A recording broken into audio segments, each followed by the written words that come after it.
여러분, 이 물건 주소를 처음 보면 대부분 이렇게 생각하실 겁니다. 아, 경기도네. 그래서 그냥 넘깁니다. 그런데 이 물건, 산 고개 하나만 넘으면 바로 서울 시내입니다. 차로 몇 분 실제로는 생활권이 서울인 자리인데 서류상 주소가 경기도라는 이유 하나로 여기까지 밀려 내려왔습니다. 그래서 지금 이 가격입니다. 뿐만 아닙니다. 이제 겨우 7년 8년 된 거의 신축입니다.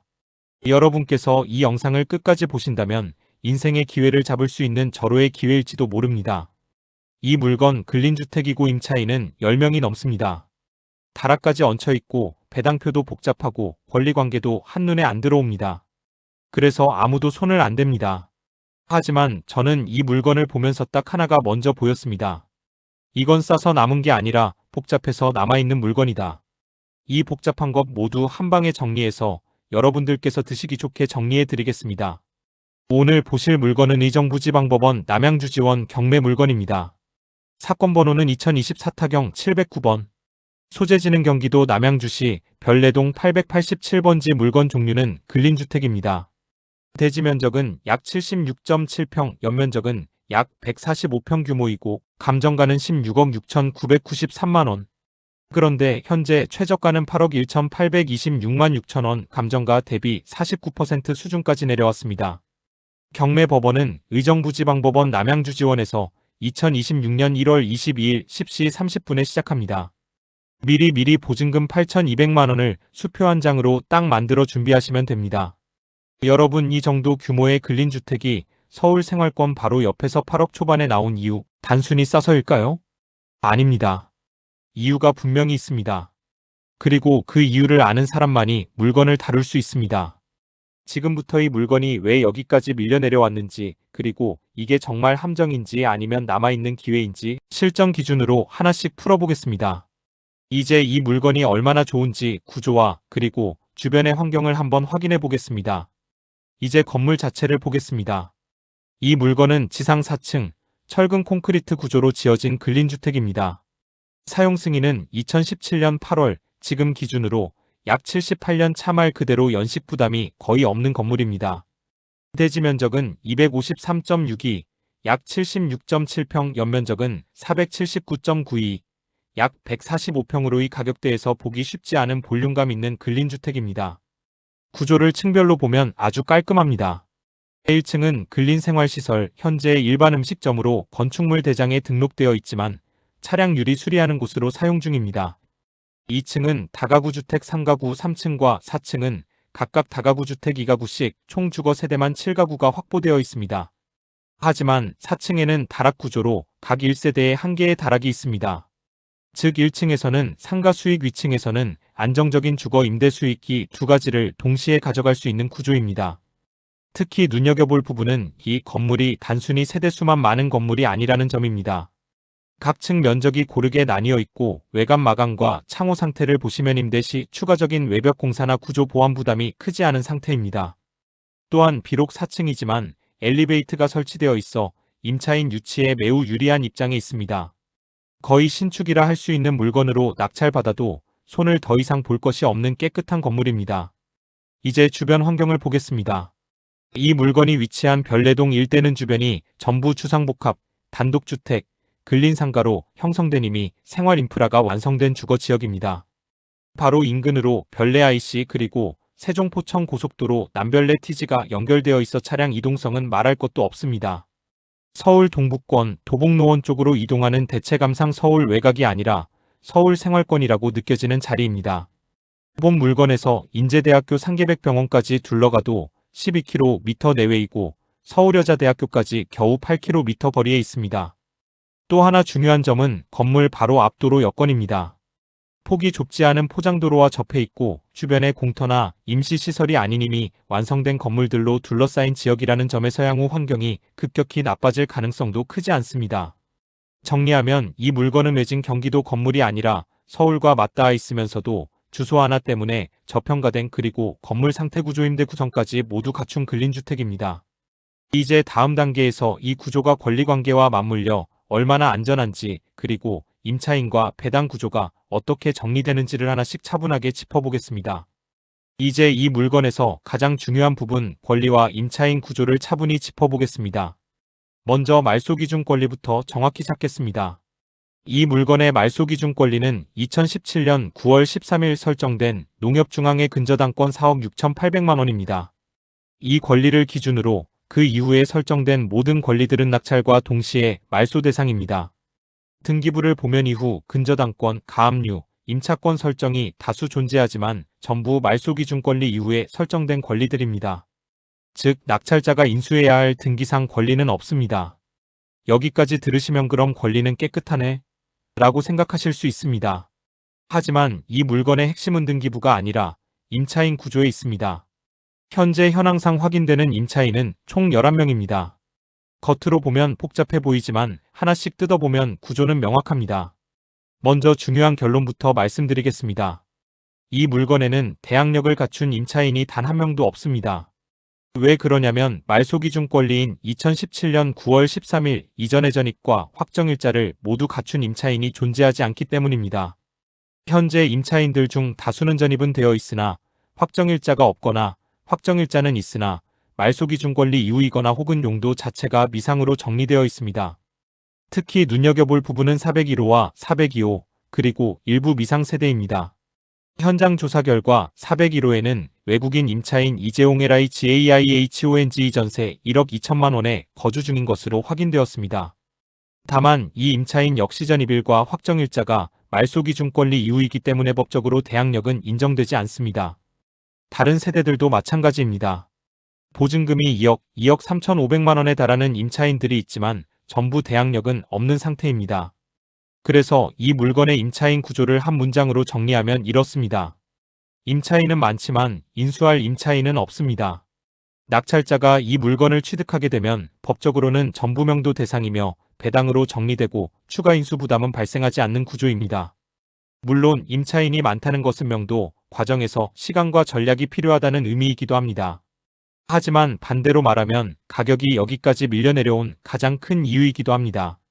사람들이 이 표를 보는 순간 것부터 먹고 입찰을 포기하는 구조는 바로 그 지점에서 실전 투자자의 기회가 생깁니다. 이제 다음 단계에서는 이 복잡한 구조를 전부 감안했을 때 실제로 얼마를 넣고 어떤 금융 구조로 접근해야 하는지 그리고 이 물건이 되는 물건인지 아닌지를 숫자로 냉정하게 따져보겠습니다. 다음은 금융 구조에서 본게임이 시작됩니다. 이제 이 물건을 최저 입찰가로 그대로 낙찰받았다고 가정해 보겠습니다. 낙찰가는 8억 1,800만 원대입니다. 이 지역은 남양주 별내동으로 10.15 대책과 전혀 관계없는 비규제 지역이고 근린주택이기 때문에 1주택 보유자 기준에서도 대출은 최대 70%까지 가능합니다. 그래서 은행에서 보는 이론상 대출 가능 금액은 약 5억 7천만 원 수준입니다. 그런데 경매대출은 여기서 끝이 아닙니다. 이 건물에는 현재 총 8가구의 세입자가 거주 중이고 은행은 경매가 진행될 경우 법원에서 세입자에게 배당될 금액을 미리 대출금에서 빼고 실행합니다. 이걸 현장에서 우리가 흔히 말하는 방빼기라고 부릅니다. 세대당 1천만 원씩 총 8천만 원이 대출금에서 먼저 빠집니다. 그래서 실제로 은행에서 제 통장으로 들어오는 대출금은 약 4억 9천만 원 수준입니다. 그럼 이제 이 물건을 낙찰받기 위해 실제로 내 돈이 얼마 들어가느냐를 보겠습니다. 낙찰가 8억 1,800만 원에서 실제 대출금 4억 9천만 원을 빼면 기본적으로 필요한 자기자본은 3억 2천만 원 정도입니다. 여기에 부대비용이 더해집니다. 이 물건은 근린주택이기 때문에 취득세는 4.6%가 적용되고 취득세만 해도 약 3,700만 원이 들어갑니다. 법무사 비용은 100만 원, 인지대와 등기 관련 비용 등 기타 부대비용으로 약 50만 원 정도를 잡겠습니다. 이렇게 모두 합치면 이 물건을 손에 쥐기 위해 실제로 들어가는 내 돈은 약 3억 6천만 원 수준입니다.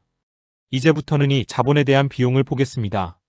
은행에서 빌린 약 4억 9천만 원에 대해 연 4% 이자를 적용하면 1년에 약 2천만 원 한 달로 환산하면 월 약 160만 원 정도의 이자가 발생합니다. 그리고 이 물건에 투입된 내 자기자본 약 3억 6천만 원도 그냥 묻어두는 돈은 아닙니다. 이 돈을 연 4%로 굴릴 수 있었다고 가정하면 1년에 약 1,400만 원 월 기준으로는 약 120만 원 정도의 기회비용이 발생합니다. 즉, 이 물건은 대출 이자와 자기자본 기회비용을 합쳐서 매달 약 280만 원 정도의 금융부담을 안고 가는 구조입니다.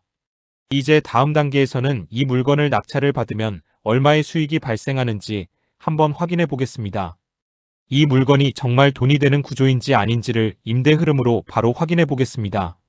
그 전에 여러분, 여기 이 물건을 내가 낙찰받고 싶으시거나 경매로 돈을 벌고 싶으신 분이 계시다면 화면 아래 설명란에 있는 실전경매연구소로 연락을 주시면 성심껏 도와드립니다. 멤버십에 가입하시면 혹시 경매 물건을 검색이나 분석을 하시다가 의문이 있으면 실전경매연구소 전화번호를 휴대폰에 입력해 두셨다가 언제든지 전화해서 문의하실 수 있습니다. 그리고 저희들이 이 영상을 제작하기 위해 참 많은 노력을 기울이고 있습니다. 여러분들의 구독과 알림 설정은 저희들에게 큰 힘이 됩니다. 부탁드리겠습니다. 그럼 계속 진행하겠습니다. 이제부터는 이 물건이 왜 진짜 현금 흐름이 살아있는지를 보겠습니다. 경매에서 중요한 건월세가 많으냐 적으냐가 아닙니다. 임대보증금을 어떻게 쓰느냐가 수익을 완전히 바꿉니다. 이 건물의 현재 임대보증금 총액은 약 10억 3,500만 원입니다. 저는 이 보증금으로 제일 먼저 은행빚부터 갚습니다. 앞 단계에서 보셨듯이 물건의 실제 대출금은 약 4억 9천만 원이었습니다. 임대보증금에서의 4억 9천만 원을 바로 상환합니다. 이렇게 하면 은행 이자는 0원이 됩니다. 5월 160만 원씩 나가던 이자 부담이 아예 사라집니다. 그럼 이제 임대보증금에서 얼마가 남았느냐를 보겠습니다. 10억 3,500만 원에서 대출금 4억 9천만 원을 빼면 약 5억 4천만 원이 남습니다. 이제 여기서 두 번째로 하는 일이 있습니다. 바로 제 투자금 회수입니다. 이 물건에 제가 실제로 투입했던 자기 자본은 약 3억 6천만 원이었습니다. 남아있는 보증금 5억 4천만 원 중에서의 3억 6천만 원을 그대로 회수합니다. 여기까지 오면 이 건물은 내 돈이 한 푼도 안 들어간 상태가 됩니다. 그런데도 보증금은 아직 약 1억 8천만 원이 남아있습니다. 이 돈은 그냥 두지 않습니다. 신협이나 새마을금고 같은 이자, 높은 금융기관의 연 4%로 예치합니다. 그러면 1년에 약 700만 원 한 달로 계산하면 약 60만 원 정도의 이자가 아무 일도 하지 않아도 들어옵니다. 그리고 여기서 끝이 아닙니다. 이 건물에서는 현재 월세가 약 110만 원이 발생하고 있습니다. 이제 이 두 가지를 합쳐보겠습니다. 보증금 이자 수익이 약 월 60만 원, 여기에 월세 수익이 약 110만 원, 이 둘을 합치면 이 건물에서 매달 발생하는 순수 현금 흐름은 약 170만 원 수준입니다. 정리하면 이렇습니다. 은행 빚은 없습니다. 이자 부담도 없습니다. 투자금은 전부 회수했습니다.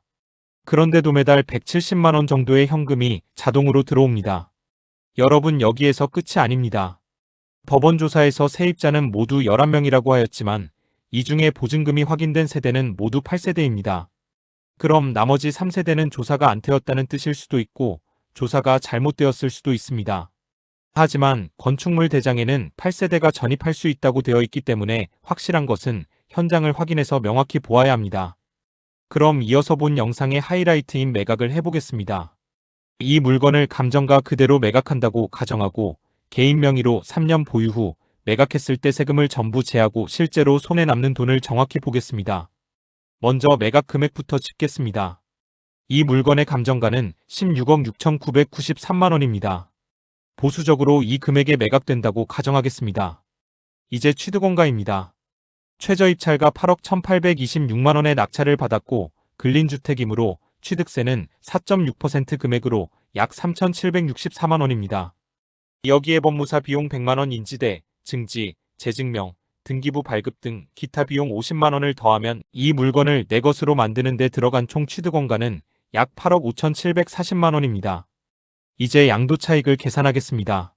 매각가 16억 6,993만 원에서 총 취득원가 8억 5,740만 원을 빼면 세전 양도차익은 약 8억 1,253만 원입니다.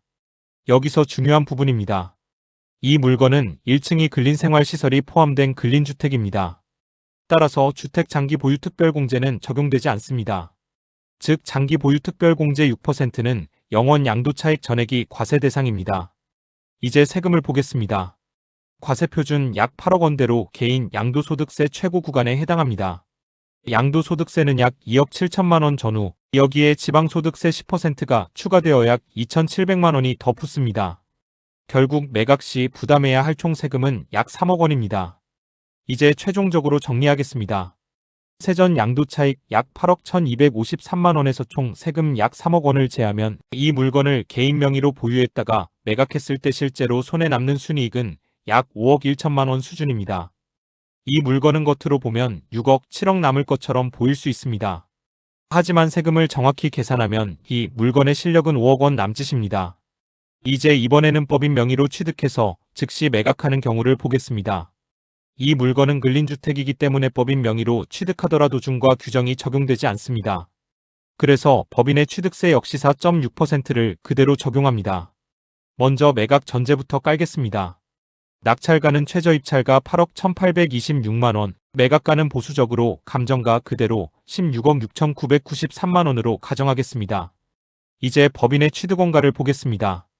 법인은 8억 1,826만 원의 낙찰을 받고 취득세는 근린주택 4.6% 적용으로 약 3,764만 원이 발생합니다. 여기에 법무사 비용 100만 원 인지대, 증지, 재증명 등 기타 비용 50만 원을 더하면 법인이 이 물건을 취득하는 데 들어간 총 취득원가는 약 8억 5,740만 원입니다. 이제 바로 매각으로 넘어갑니다. 법인은 보유기간 없이 즉시 매각합니다. 매각가는 16억 6,993만 원입니다. 그래서 법인이 세전 매각 차익은 16억 6,993만 원에서 취득원가 8억 5,740만 원을 빼서 약 8억 1,253만 원입니다. 이제 법인의 세금을 보겠습니다. 법인은 개인처럼 장기 보유 특별공제라는 개념이 없습니다. 이 차익 전부가 법인세 과세 대상입니다. 중소법인 기준으로 법인세와 지방소득세를 합치면 실무에서는 보수적으로 약 24% 내외를 잡습니다. 그래서 이 매각 차익에 대해 법인이 부담하는 세금은 약 1억 9천만 원 전후입니다. 이제 정리하겠습니다. 세전 매각 차익 약 8억 1,253만 원, 여기서 법인세 및 지방세 약 1억 9천만 원을 제하면 법인이 이 물건을 취득 후 즉시 매각했을 때 법인 통장에 남는 순이익은 약 6억 2천만 원 수준입니다.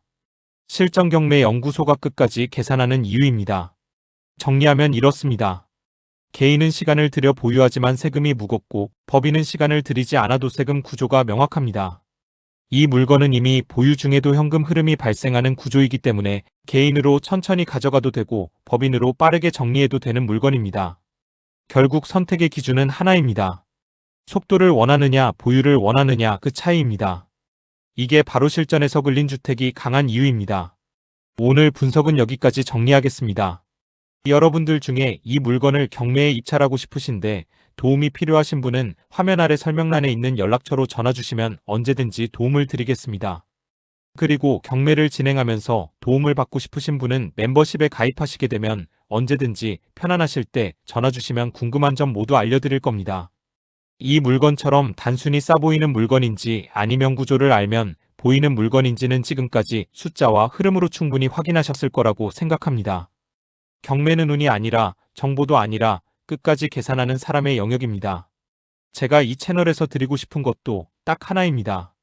막연한 기대가 아니라 실제로 남는 구조만 같이 확인해 드리는 것, 그게 바로 실전경매 연구소의 역할입니다.